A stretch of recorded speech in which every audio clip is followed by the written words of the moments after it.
Michael, you joined AOE recently to lead AOE's Airline Editions specifically for the airline sector. Can you briefly take us through some of your background first?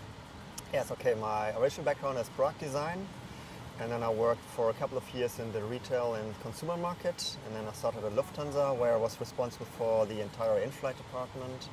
Then I worked on the A380 project, and just recently I was responsible for the LSG group globally for all customer concept developments. So essentially you were developing the strategy of the respective businesses. Yes, my main purpose was, or my main role was to actually help airlines identifying new opportunities, new revenue streams, and creating onboard experiences and concepts with them, which are both looking at the front end, the customer experience, but as well at the back end, at the operational cost. So to find a good balance between the product and the customer experience.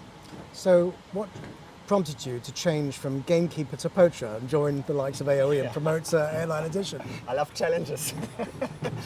And I've also been working for 2 years on a business incubator project where we looked at pre-order and pre-select concepts for airlines. And I found this the most exciting and challenging part of the industry because that's where the whole market will go to, giving passengers more options and more choices enabled by digital devices and digital options. It's quite interesting, isn't it? We know that the AOE's OM³ program has been adopted by some major airports, but it's kind of a long haul, no pun intended, on airlines. It's actually taking quite some time for airports to, let's just call it, get off the potty and actually commit to this project. Do you think there's a greater need for airlines right now to jump on board and actually become quick adopters? I think it will be, I think airlines are under more pressure than airports because the market is highly dynamic. There is a lot of competition out there and there's a lot of cost pressure out there, especially with the upcoming fuel prices which will be rising. And I think there are more planes coming on the markets than airports being opened recently. So you can see the seat load factor and the pressure in the industry will increase. And that will lead to the fact that airlines need to differentiate themselves and they need to find new revenue sources and new ways how they're going to create ancillary revenues. And I think that's why the developments and the platform which AOE has created would be very interesting for a lot of airlines. Do you think that there might be a cultural barrier amongst the airlines? I mean, is there going to be a different need from the different types of airlines that there are, whether it's legacy airlines, low-cost carriers, or the medium-sized carriers? I mean, who do you think are likely to be the early adopters, and what kind of barriers do you think that you'll be encountering to get this fully loaded with them? Absolutely right. I mean, there will be different categories of airlines. We have the classical flag carriers, like the big animals, like Singapore. Then we've got the mid-sized carriers, and we got the low-cost market and the charter market. And I think each of them will have certain needs and different customer tribes as well, where we need to cater to. But also what is interesting is you will have different cultures, you know, because airlines are transporting different passenger demographics with different behaviors, and we see a higher adoption in Asian markets with mobile first than in other markets. So we need to consider the size of the airline, the customer base, and last not least, how far they want to go with digital transformation, because at the end it's a cultural change of the airline.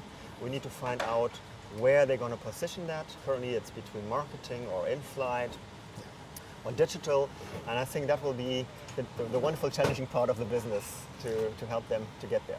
I'm not a betting man, but I would put money on the fact that the early adopters are more likely to be the robust, financially robust low-cost carriers as opposed to some of the major legacy ones. Would you say that might be the case? Sure, yes. I mean, as we see, I mean, some of them made big announcements already and are working on it. I think, as I said, in different markets with different passenger tribes, there will be different needs that will drive the business. But what I understand already, it is actually not that easy. It is quite complex, and that's what these customers and these airlines have to understand.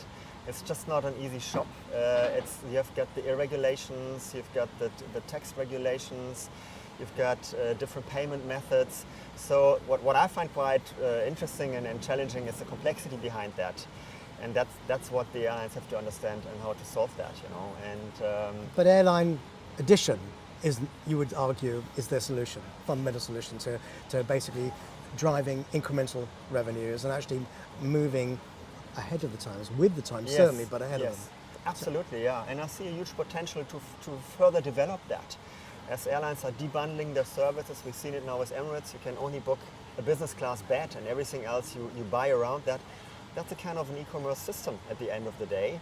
And I think there will be a much more merge between the traditional kind of revenue streams airlines have and the ancillary revenues, because for a passenger, I mean, it makes no difference. I book my seat, I buy something, I want this all into one basket, and that's what's happening in the future. That's why I see huge potential in the market.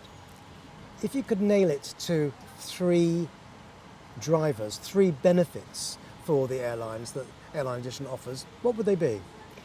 Well, I think the first one is definitely how they're reducing the complexity from the front end to the back end. It looks quite simple to buy something on miles, on cash, and say I want this delivered here and this delivered there. I think this is incredible how easy it looks for the customer and how they have solved the complexity behind that. So that's the one thing. The second thing, it's all real time, which is fascinating, and this is what customers demand today. And the third thing, I think it's omni-channel. So it doesn't matter on which channel, on which point, at which time of the journey you order what, and to have the possibility 60 minutes before departure to still be able to order a like 1,000 Singapore. products is unbelievable. That is really the benchmark in the industry. I think these are the 3 main points. If you then could say in one sentence, give a message to the airline industry and the travel retail opportunities therein, what would it be? It would be look into that field, because this will grow in the future. This will be the main drivers of your ancillaries, because people are shopping, people are on the go, they're willing to spend money, and if you help them and you make it convenient and easiest for them, look at Amazon, you'll have a winning formula. Michael Raasch, thank you for your time. Pleasure, thank you very much.